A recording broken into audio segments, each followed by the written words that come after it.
আসসালামু আলাইকুম সবাই। আশা করি সবাই ভালো আছি। তো আজকে আমরা কেমিস্ট্রির অন্যতম একটা কঠিন ঝামেলাদায়ক একটা চ্যাপ্টার শুরু করব। যেটা কয়েকটা পার্টে ডিভাইড করে আমরা শুরু করব। তো কথা না বাড়িয়ে শুরু করা যাক। আচ্ছা, তো এই চ্যাপ্টারটার নামই হচ্ছে জীবাশ্ম জ্বালানি, তাই তো? এই জীবাশ্ম জ্বালানি জিনিসটা মানে কি? যেটা ইংলিশে বলে আমরা ফসিল ফুয়েলস। এর মানেটা আসলে কি?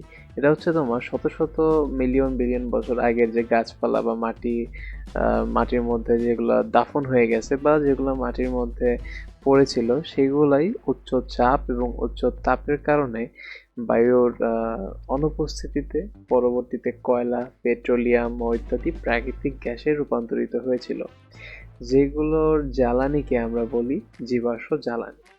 বোঝা গেছে? এরপরে আছে প্রাকৃতিক গ্যাস ও পেট্রোলিয়াম।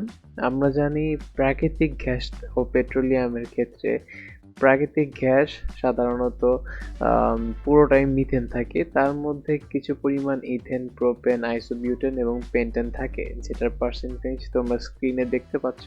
তোমরা এখান থেকে কাইন্ডলি নোট করে নেবে। আর একটা জিনিস তোমাদের বইয়ে আছে, সেটা একটু মার্ক করে নেবে। সেটা হচ্ছে আমাদের বাংলাদেশে সব থেকে পিওর পেট্রোলিয়াম বা প্রাকৃতিক গ্যাসটা পাওয়া যায়, কারণ আমাদের বাংলাদেশে মিথেনের পরিমাণ থাকে গ্যাসে 95 থেকে 99%। তো বাংলাদেশের যে প্রাকৃতিক গ্যাসটা সেটা খুবই পিওর হয়।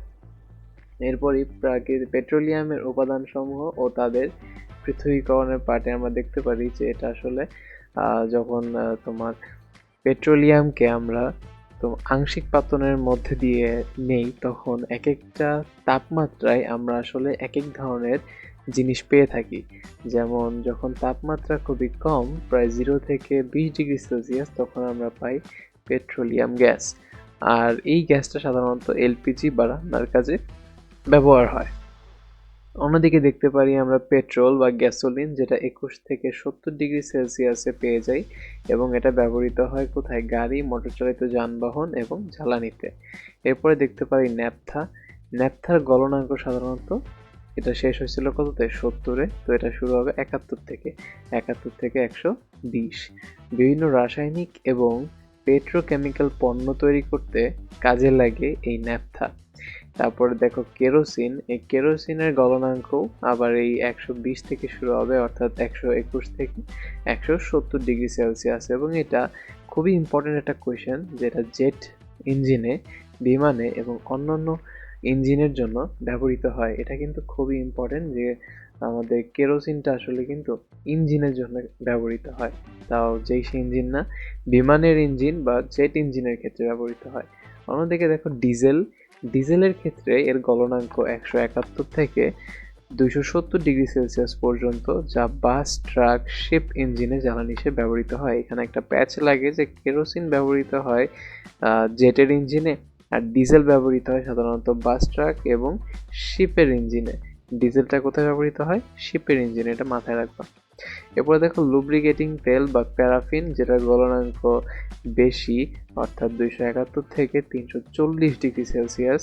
এটা আমরা কোথায় ইউজ করি? মেশিনের তেল, মোম ইত্যাদি তৈরিতে ব্যবহৃত হয়। একটা অবাক করার বিষয় হচ্ছে এটাই আর কি আমরা ভ্যাসলিন বলে থাকি এটাকে। অন্যদিকে দেখো বিটুমিন বা পিচ, যেটা রাস্তার উপরে দেওয়া হয়, যেটার গলনাঙ্ক 340-এর উপরে। এই জন্য এখানে লিখছি বহু উচ্চ গলনাঙ্ক। এটা গলনাঙ্ক সাধারণত 340+ থাকে, এবং রাস্তা নির্মাণ, ছাদ বাঁধার জন্য এটা ব্যবহার করা হয়। তো আমরা জানলাম যে পেট্রোলিয়ামকে যদি আমরা আংশিক পাতনের মাধ্যম দিয়ে নিয়ে যাই, তাহলে সব থেকে কম তাপমাত্রা যখন থাকবে তখন আমরা পেট্রোলিয়াম গ্যাস পাবো। এরপর পর্যায়ক্রমে petrol, naphtha, kerosene, diesel, lubricating তেল এবং অবশেষে আমরা বিটুমিন বা পিচ পাবো। তো এখান থেকে তোমরা কাইন্ডলি এই লাইনগুলো নোট করে রাখবে, যেগুলো পরীক্ষার সময় খুবই কাছে দিবে। আচ্ছা, এরপরে দেখো পেট্রোলিয়ামের আংশিক পাতন, যেটা এতক্ষণ আমি বলছিলাম। তোমাদের এই চার্টটা সাধারণত বইতে আছে। এই চার্টে দেখতে পাচ্ছ যে কত ডিগ্রি সেলসিয়াস তাপমাত্রায় কোনটা কোনটা উৎপন্ন হচ্ছে। এখানে এই পেট্রোলিয়াম যে গ্যাসটা, সেটা এই জারের মাধ্যমে প্রবেশ করানো হয়, এবং এই যে সিলিন্ডার আকৃতির অংশটা, এটার মধ্যে হিট দেওয়া হয়। তো হিট অনুযায়ী এক একটা জায়গায় দেখো নল লাগানো আছে। এই হিটের অনুযায়ী বিভিন্ন ডিগ্রি সেলসিয়াস তাপমাত্রা থেকে সেই আকাঙ্ক্ষাকৃত জ্বালানিটা বা সেই উৎপাদটা আমরা পেয়ে থাকি। পদ্ধতি হচ্ছে পেট্রোলিয়ামকে একটি ফ্ল্যাক্সেশন ডিস্টিলেশন টাওয়ারে ঢেলে উত্তপ্ত করা হয়, অর্থাৎ এই যে এইটার কথা বলছে আর কি, ঘাবড়ানোর কোনো বিষয় নাই, এটার কথা বলছে। একটু আগে যেটা বললাম আমি, টাওয়ারের নিচের অংশে বেশি গলনাঙ্কযুক্ত ভারী যৌগ অর্থাৎ বিটুমিন জমা হয়। অর্থাৎ এই নিচের যে জায়গাগুলা এখানেই সাধারণত ভারী জিনিসগুলা জমা হতে থাকে। দেখো নিচ থেকে যত উপরের দিকে উঠবে তত বেশি হালকা হইতেছে, আর নিচের অংশগুলা কিন্তু ভারী। এরপর দেখো টাওয়ারের উপরের অংশে হালকা যৌগ, যেটা এই মুহূর্তে আমরা বলছি, যেমন এলপিজি, পেট্রোল, ন্যাপথা। এরপরে দেখো প্রতিটি অংশ আলাদা করে সংগ্রহ করা হয় এবং ব্যবহার অনুযায়ী সরবরাহ করা হয়। অর্থাৎ যদি তোমার পেট্রোলিয়াম গ্যাস লাগে তো এখান থেকে সংগ্রহ করতে পারো, যদি তোমার কেরোসিন লাগে তো এখান থেকে সংগ্রহ করতে পারো। তো প্রত্যেকটারই আলাদা আলাদা করে সংগ্রহ বা ব্যবহার অনুযায়ী সরবরাহ করা হয়ে থাকে।